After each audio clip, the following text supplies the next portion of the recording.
What is going on, everybody? It is the Icebreaker here, back with another video, some more hockey content coming your way. With the regular season being about a month and a half away from us here, I decided, you know what, it's that time of the year. The off season's kind of at the quietest period it will ever be at.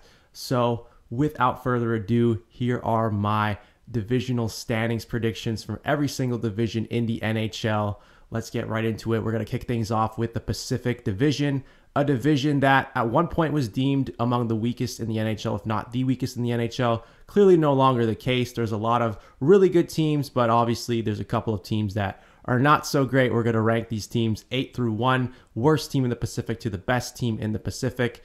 And with that, I'll tell you guys which teams I feel have a chance to make the playoffs and which teams will not even come close. But without further ado, let's start worst team in the division. So, kicking things off, the last place team in the Pacific, I got the San Jose Sharks, 24-53-5 record with 53 points. And like I mentioned, I believe this is potentially the worst team in the NHL this upcoming season. The reasons for that, pretty simple. I just don't think this roster is very good. This is a team that's really starting to come in their own into their rebuild here, especially after trading their leading scorer and quite frankly their best player in Erik Karlsson, who put up over 100 points on this team. Still don't know how he did it, but regardless, the Sharks, not a very good team, a lackluster roster overall. I think they're going to struggle in all aspects of the game. I don't trust their goaltending whatsoever. Kaapo Kähkönen hasn't been the greatest since his tenure, coming over from the Minnesota Wild over to San Jose, hasn't been the greatest. Mackenzie Blackwood's really looking to rebound his career here. It did not work out in New Jersey, had trouble staying healthy, and even when he was healthy, just gradually declining his play between the pipes there. Just hasn't been very good. So maybe he can break out. That could be a reason why maybe the Sharks do a lot better than where I expect them. But in terms of their defensive structure, they're among the worst in the league. They have really no offensive guy with Karlsson gone. They have no perennial threat offensively, no puck mover, to be honest. And on offense, honestly, they didn't do that bad with the Karlsson trade. They did bring in some decent middle six players. I think the Anthony Duclair acquisition was actually pretty decent.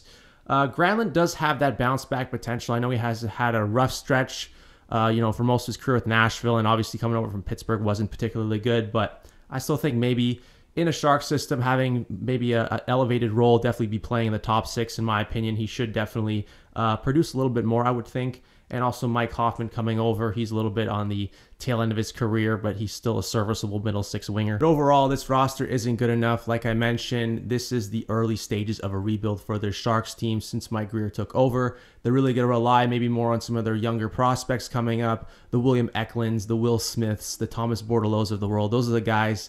That's the future of the Sharks right there. So we'll see what happens with this team. In terms of what they have, their leading scorers, I think it will be their veterans. I think their veterans are pretty decent. Like Hertl, he's a consistent 60-point player. I think he should obviously lead the team in scoring. I know Logan Couture did last year, but I do think his age maybe is going to start to catch up to him, but he should still have around 60 points as well. Barabanov has been actually a bright light for a shitty team, has had some really good chemistry with a guy like Logan Couture, so he's someone I think who could definitely have over 50 points. I believe he had 47 in just 68 games, if memory serves correctly, so he definitely should have around 50 points. Granlund, like I said, I expect him to bounce back in an elevated role. 50 points definitely in the cards, one of the better playmakers on the team. And Duclair is a sneaky addition for the Sharks. Could be someone maybe they flip at the deadline.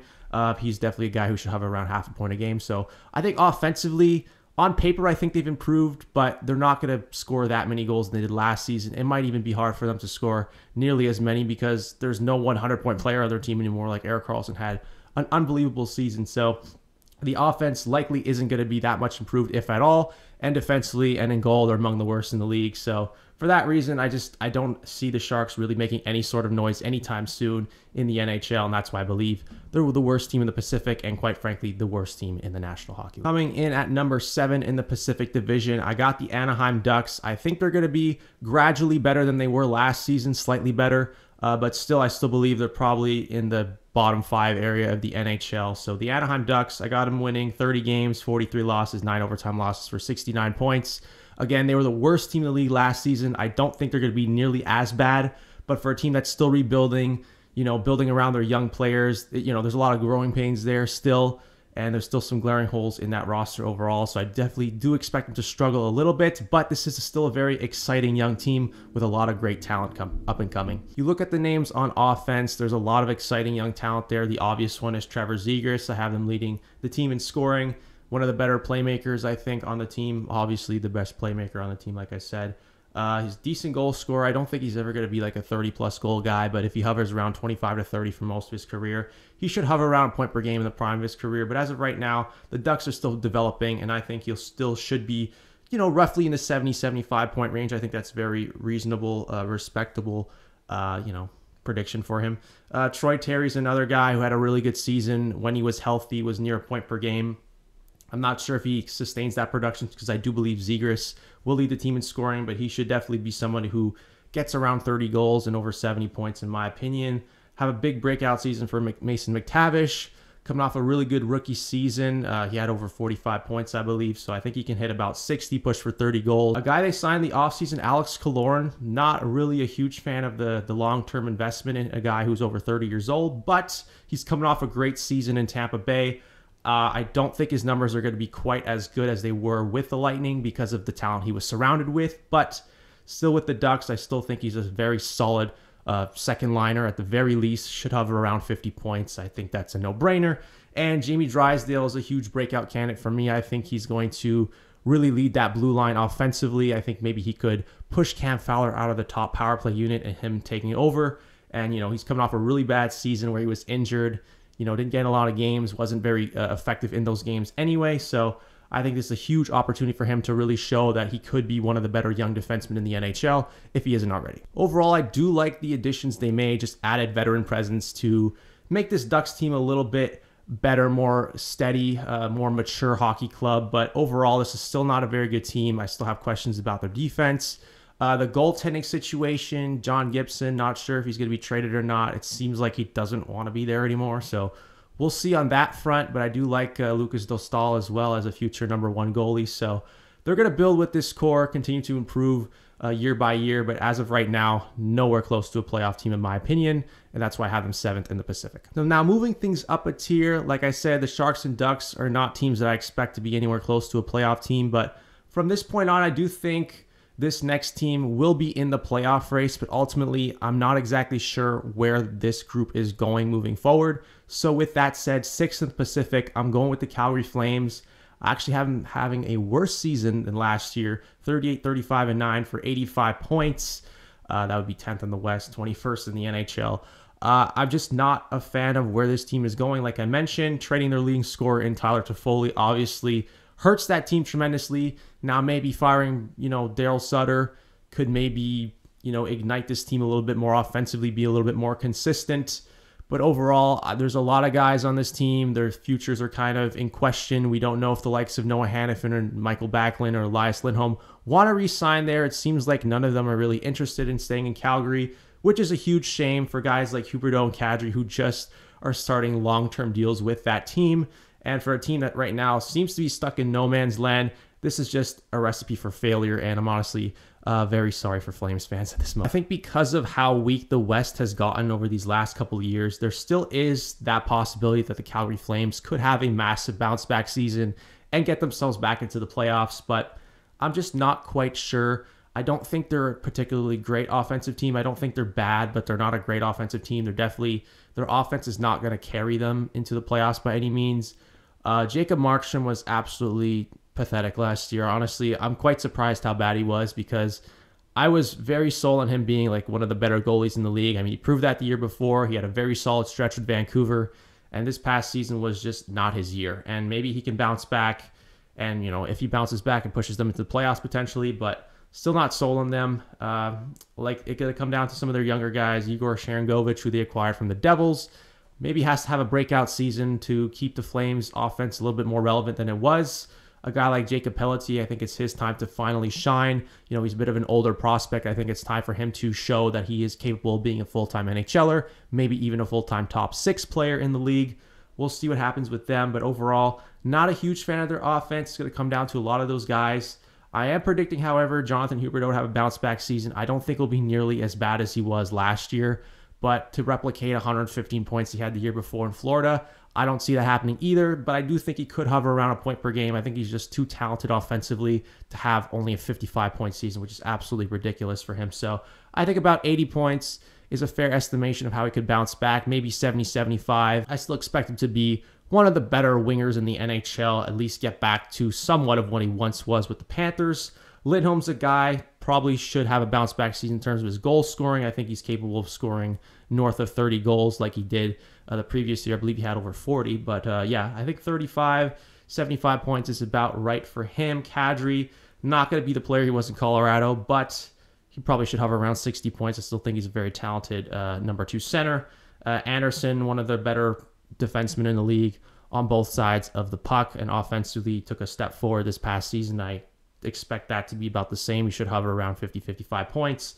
And Dylan Dubé, I have him rounding out the top 5. He's a 50-point player in my estimation if he gets up to 20 goals. With the Flames, I think it's really going to come down to how this team looks out the gate, because if they get off to a so-so start or a really bad start, then there's no chance for this Flames team to make the playoffs. I think at that point, you got to really start trading off assets. But maybe if things go their way, they have a good start to the season, maybe they consider going for it and adding pieces at the deadline and maybe trying to go with one last run before they could inevitably lose some of their guys for nothing in free agency. So a lot of things to go over here for the Flames, a lot of decisions to make for that front office. It's going to be a huge year for them. We're going to see what type of team they're really going to address, what type of team they really are, truthfully. It's going to be interesting to see. I don't have them making the playoffs just because I'm not really sure about the core overall, and I just think there's other teams in the Pacific that are head over heels significantly better than the Flames. So I have them in 6th, missing the playoffs, only 85 points. Moving on to 5th in the Pacific. This is maybe my hot take in the West. I got the Vancouver Canucks 41, 31, and 10 for 92 points. And yes, I do have 5 teams coming out of the Pacific Division to make the playoffs. So with that said, I have the Canucks getting in. I seem to make this mistake every year, but I just feel like there's opportunity with how weak the Western Conference is. I think the Canucks do have the roster that's fully capable of making the playoffs. I know they've always underachieved, but, you know, a new coach they have there with Rick Tocchet, I think they're in a much better position. I think they've made some substantial improvements in the offseason to, you know, add a little bit of depth to their team. I like the Pius Suter signing, Teddy Blueger just to complement their bottom 6, which I think was definitely needed. I think they're a team that relies heavily on their top 6 to provide the offense for them. I think just adding a couple names to really take some pressure off the top 6 and add a little bit of secondary scoring, I think it was a huge get for the Canucks, and add a little bit of depth on defense. Ian Cole, Carson Soucy, decent, you know, bottom pair defensemen, I think just adds to the depth that they have, even though they're not really a good defensive team, but I think that definitely improves them at least a little bit. Obviously, I expect a guy like Thatcher Demko to bounce back. I think he was really good when he came back from his injury, despite having a really poor start to the year before his injury. So I think a full season of him, fully healthy, I expect him to be one of the better goalies in the NHL. And obviously, I have no questions about their offense. They've always been a really good offensive team. Just combined with the improvements they made on defense, I think there is a window of an opportunity for the Canucks to make the playoffs in this West. So guys like Elias Pettersson, I mean, he had over 100 points. I see no reason why he shouldn't replicate a season, or if not, be even better. I have him with 110, actually, 40 goals, 70 assists. Obviously, JT Miller is a really good player as well. He should hover around a point per game, over a point per game. He's still a very elite offensive player. Quinn Hughes is one of the better offensive defensemen in the league. I think he has over 70 assists this season. I think he's just that great of a, you know, power play one quarterback. The Canucks always seem to have a really good power play behind Quinn Hughes leading the way there, quarterbacking that top unit. Kuzmenko, I think his goal scoring maybe drops a little bit because I think his shooting percentage was like ridiculously high. But if he is playing with a guy like Pettersson, he should probably still put up north of 30 goals. So he should be in the 70-point range. I don't think there's any question about that. And 5th, I got Brock Besser. You know, he's kind of sort of sheltered under the lineup now. He's not really the player that people expect him to be. When he started his career, he's had some struggles on and off the ice to be a consistent forward. But, you know, I still think he has some offensive upside. He should be roughly a 60-point player. And if he does give the Canucks that added scoring punch that they desperately need from him, that just bodes well for the team to potentially make the playoffs this season. And yes, I think maybe it's a hot take to have the Canucks in the playoffs, but there's a lot of teams in the West, especially in the middle of the pack, that I'm not exactly sold on. So like I said, I think the opportunity is right there in front of the Canucks to actually sneak into that second wildcard spot, because that's really the spot that's up for grabs. In my opinion, there's 7 spots in the West that I think are pretty much locks. So that one spot, that second wildcard, is going to be the deciding factor who gets who is the best team, who is the remaining team of those other mediocre teams that could sneak in. I think it's the Canucks. I just think on paper they have a good enough roster. And if they don't make the playoffs, when will they? Because they've been kind of in this rebuilding, retooling phase for quite a while now. I just think the time is now, and they got to get it done, especially with this weak Western Conference. There's no better opportunity than this season, especially to make the playoffs. So I'm going with the Canucks sneaking into the second wildcard spot, 5th in the Pacific. All right, so getting into the elite tier in the Pacific Division. This Pacific Division is tremendously improved because of these top 4 teams. I think all of them will get north of 100 points. Now, having the Vegas Golden Knights only in 4th and as the first wild card could be a hot take, considering they just won the Stanley Cup, and you can argue they maybe have the best roster of any team in the Pacific, but let me explain it. Now, there's no doubt that the Vegas Golden Knights are still among the best teams in the league. I'm still fully confident they're going to make the playoffs pretty comfortably. Like I said, I have them with 101 points, 47, 28, 7 record. But I am a little bit concerned about, how they play in the regular season.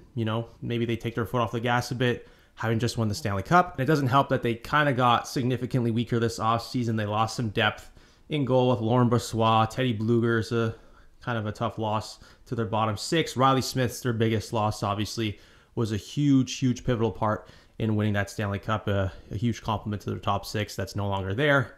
But yeah, I just think obviously they're a worse team than last year. And I just think because of how far they went in the playoffs, shorter off season, maybe they're a bit fatigued. I don't think they're quite going to take the regular season as seriously, but still obviously going to be a threat to win a Stanley Cup. With the roster they have, they are a contender in my opinion. And there could be some nagging injuries potentially entering the season. I highlighted Mark Stone as maybe a guy who's had some back problems. A lot of people say that maybe he's not fully healthy. So I'm not 100% sure if he plays the full season. I'm predicting that he will, but because I'm not exactly sure what his injury is, what his injury status is. But in terms of the scoring, they proved it in the playoffs. They're one of the deepest teams in the NHL, really. The production they had from up and down their lineup was quite insane. Jack Eichel proved that he could still be that superstar player. He's coming off a bad injury. He was basically a point per game this past season. Missed a little bit of time there in the regular season, but overall he's still a really good player. And I think he could be over a point per game this upcoming season. I have him with 87 points. Leading the way for the Golden Knights, I think he is obviously their best player. Mark Stone, if he is healthy, I think he's a guy that hovers around 70 points. Stevenson, 65, about 20 goals. I think that's about right. Marchessault should be among the team leaders in goals like he was in the playoffs. And Ivan Barbashev, I think, had some amazing chemistry on the top line with Marchessault and Eichel. So I think him coming in could really return to, kind of that 60-point form that he had in the Blues at one point with the Blues. This is nothing to, give me hate over. I still think they're clearly going to make the playoffs. I just have them in the wild card only because of, the fatigue. And I think there's other teams in the Pacific Division that I think have a little bit more to prove, or a lot more to prove. So I think they're going to take the regular season a little bit more seriously. That's why I only have the Vegas Golden Knights 4th in the Pacific, but still obviously a Stanley Cup contender. And it would not surprise me if they won back-to-back Stanley Cup. Now getting into the top 3 here, 3rd in the Pacific Division, I'm going with the Seattle Kraken. I don't think last year was a fluke. I think they have arrived. I think they are a really good team. 45, 25, and 12 or 102 points. I think they're one of the best teams in the NHL. They knocked off the defending champs last year in the first round. Pushed the Dallas Stars to Game 7 in the second round. Nearly upset them. Were basically a couple goals away from a Western Conference Finals appearance in just their second season in the NHL. And I think their third season is going to be just as good. I think they're maybe the deepest team in the NHL, at least up front they are. Greatly structured team, incredibly deep. I think they're still a big threat. I'm not exactly sure if they're a front runner or a true contender, because I do have concerns about their goaltending and how consistent a guy like Philip Grubauer could be, but they're definitely a dark horse because of the amount of pieces that they have. They kind of are built similarly to Vegas, where they're very structured defensively and have one of the deepest forward groups in the league. Like I said, the goaltending still remains a little bit of an issue. I'm not 100% sure on it, But, if Grubauer can have somewhat of a good season, the Kraken could be potentially even better than the 9th best team in the league, which is where I have them. But anyway, they made some pretty solid additions, adding Kyler Yamamoto to complement their middle six. Brian Dumoulin's a huge addition on the defensive end. On the blue line, Pierre-Edouard Bellemare is a fourth liner. But, what they lost wasn't particularly amazing. But they did lose some solid pieces. Like Daniel Sprong had a really good run there. Morgan Geekie was kind of a decent, third line center that I think will be missed. But overall, the Kraken are still a deep team. And I think they did as well as they could have with the replacements. And in terms of their scoring, I think everyone on that team is capable of producing over 60 points. I think Matty Beniers is in for a huge breakout season in his second year in the league. He won the Calder Trophy this past season, as I predicted, by the way. But anyway, 75 points. I think he can hover over 30 goals. I think he is that future number one center for this team if he's not already. Jared McCann should lead the team in goals. He had 40 last year. Can he sustain that production? We'll see. I have him with 36, so I don't really have him having that much worse of a year. Burakovsky is healthy. If he's healthy, he's a 60-point player in my eyes. Eberle should be roughly around the 55 to 60 range. He's still a really solid player, even though he is a little bit older in his career. And Vince Dunn, he had a terrific season. I'm not sure if he replicates the offensive production he put up, but I have him still getting over 50 points. I don't think that's not a huge drop-off, but I just think his offense, I think he might have overachieved a little bit. Now, they do kind of score by committee. What's keeping me from, putting them outside the top two? I don't think they quite have that elite, forward talent, but they are incredibly deep. They can score their way out of problems if need be, and they're a very good defensive team. They should be among the best teams in the NHL. And I wouldn't be surprised if they do contend for a Stanley Cup and maybe go further than the second round, because I definitely think there's a much higher ceiling that this Kraken team has yet to reach. Second in the Pacific, I'm going with the Los Angeles Kings at 49-24-9 for 107 points. I think they're a top 5 team in the NHL, in my opinion. I think they could potentially be one of, if not the best offensive team in the NHL. They are incredibly deep as well, with a lot of really still elite players on their team, guys that are going to take a step forward. I think the Kings have one of the brightest futures in the NHL, no doubt about it. I wasn't sold on them the last couple of seasons. Even last year, I wasn't entirely sold on them replicating the year that they had, but it turned out they were just as good this past season. Even though they did lose in the first round again, they still showed that they're a very promising team and have a huge, bright future. So I'm not going to make that mistake again. I think the Kings are clearly one of the better teams in the league. I only believe they're a dark horse to win the Cup. I don't think they're a favorite because the goaltending is a huge question mark for them, but I think they'll be so good offensively that they'll score their way out of problems. I think they can hover near 4 goals a game, honestly, and that's going to be enough for them to win nearly 50 games. I just think that the offense is among the best in the league. You have guys like Kevin Fiala. If he's fully healthy, I think he should be over a point per game. Have him with 90 points. I definitely think he has that ceiling. He is one of the most dynamic offensive players in the league. He's one of my favorite players to watch personally. And obviously, Kopitar is still one of the better two-way centers in the league. I still think he should hover around the 70-point range. Adrian Kempe, have him leading the team in goals. 45 goals, I think, is very possible, especially because I think the Kings are going to be even better offensively. Kempe is going to be a big reason for that. I think his numbers are going to go up a little bit. Pierre-Luc Dubois, I think, should hover around 70 points. He might even get more, just being playing with some maybe better players than he did in Winnipeg, even though Winnipeg has some really solid wingers. But I think, with the offensive depth that the Kings have, I think Dubois does have the potential to maybe take that huge step and be an 80-plus point player. I'm not going to put him in quite in that tier yet, but he could prove me wrong and, exceed my expectations, obviously. And I got Arvidsson also having over 60 points. If he's fully healthy, he's a guy that should have around 30 goals. Now, I did hesitate to put the Kings this high because I wasn't a huge fan of their offseason. Adding Pierre-Luc Dubois was obviously a huge get for them, but they did give up quite a lot to get him. The likes of Alex Iafallo and Gabriel Velarde. Now it's really going to come down to those younger guys to step up and, elevate their plays a little bit. The Quinton Byfields and the Arthur Kalievs of the world. Especially Kaliev, I think he's in for a huge breakout season. Could probably push 30 goals if he's fully healthy. And Quinton Byfield, a former second overall pick. I think now it's kind of the time where he has to take a step forward. I definitely think he's capable of being a 50-plus point player, which is another reason why, this Kings offense is going to be fantastic, because I haven't even mentioned Philip Deneau and Trevor Moore, who each are capable of putting up 45, 50-plus points in their own right. So the Kings are going to be a fun offensive team to watch.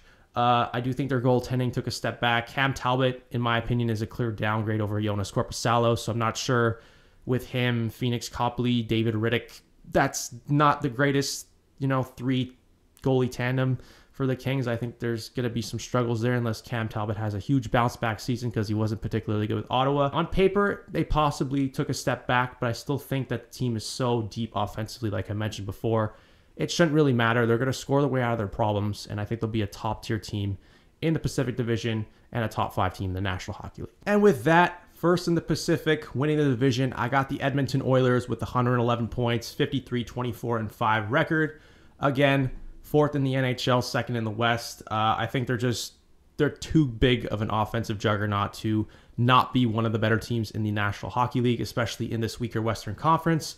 You got Connor McDavid and Leon Draisaitl. I really don't need to say more. Now, the roster as a whole, I'm not a huge fan of, but when you have arguably the two best players in the league, that automatically makes the Oilers a Stanley Cup contender and one of the favorites to win it all, honestly. Now, yes, their goaltending wasn't the greatest, although Stuart Skinner wasn't that bad this past season, but I definitely am looking for a bounce-back season from Jack Campbell. He cannot be quite that bad as he was last year. Even if he's just an average like 908, 909 save percentage type of goalie, I think the Oilers can get by with that. That actually could make him a much better team because, at least they're getting somewhat better goaltending than they did last season. But, if Stuart Skinner takes his play to the next level, then that might not be even a worry. I think defensively, they could improve. A full season with Matthias Ekholm fit into the lineup. Evan Bouchard, poised for a breakout offensive year with Tyson Barrie now gone and him going to be quarterbacking the top power play unit. As you can see here, I have him pushing for 70 points. He was fantastic in the playoffs offensively, and I see no reason why he shouldn't be one of the better offensive blue liners in the entire National Hockey League. Adding Connor Brown to their top six, I think, is a huge addition, even though we haven't really seen him play in a while. But, if he gets an opportunity to play with Connor McDavid, that could be huge for a guy like Brown to maybe have a career offensive season, maybe someone who could put up 55 to 60 points. We'll see. Now, they did take a bit of a hit in terms of their depth, losing the likes of Yamamoto, Klim Kostin, and Nick Bjugstad, but they're so top-heavy. Like, those guys, I have no doubt, will carry this team. Connor McDavid should have another amazing season. I probably would not be surprised if he has even more than 150 points like he did this past season. Leon Draisaitl is a walking bucket. He should have over 120 points as well. Should probably be, 1 and 2 in scoring, those two guys, obviously. Now, Nugent Hopkins and Hyman, I'm not exactly sure if they're going to have quite the offensive years they had last season. Like, Nugent Hopkins was fantastic, but over 100 points, I'm not sure he's consistently that player. But having said that, I still think he should be about over a point per game. So I have him with 83 points. That's quite a significant drop-off. If he can replicate himself and be just as good, I mean, I guess that wouldn't surprise me given how good the Oilers are potentially on the offensive end, but I don't envision him being that consistently. Same for Zach Hyman. I believe he had 83 points last year. I don't think that's sustainable, but he could probably still get 70 points, push for 30 goals if he's playing with McDavid or Draisaitl, obviously. Those guys are going to get their numbers. Of course. Overall, I do expect this team to be better than they were last year. I still think they're among the best offensive teams in the league. Their power play is capable of winning games on its own. Defensively, I think they're improved with Ekholm playing the full season there. They still got Nurse. They still got Bouchard. Brett Kulak's underrated. I think their defense is not nearly as bad as people maybe say. I think that we don't give the defense enough credit, but at the same time, it could be a little bit better. But, if, Ekholm's healthy, he's going to stabilize that defense a lot better over the course of a full season and a bounce-back season from Jack Campbell and Stuart Skinner playing a little bit better than he did last season. I expect the Oilers to run away with the Western Conference, or at least the Pacific Division, because I think the Oilers just have all the talent in the world to be the best team in the Pacific. And with that, that is going to wrap up this video on my NHL Pacific Division standings predictions for the upcoming 2023-2024 NHL season. As always, let me know in the comments section what you guys think about these standings predictions. Do you agree with this list? Do you disagree? If so, where do you agree? Where do you disagree? Let me know in the comments. If you're new here, don't forget to like this video if you enjoyed. Also hit that subscribe button. I got more hockey content coming. I'm going to be doing a divisional standings predictions for every single division in the league. I just started with the Pacific. I'm going to do the Central, then the Metro, then the Atlantic. So all the teams will be covered here, so just stay tuned for that. And once again, thank you guys all very much for watching this video, and I will talk to you in the next one. I'll see you guys later.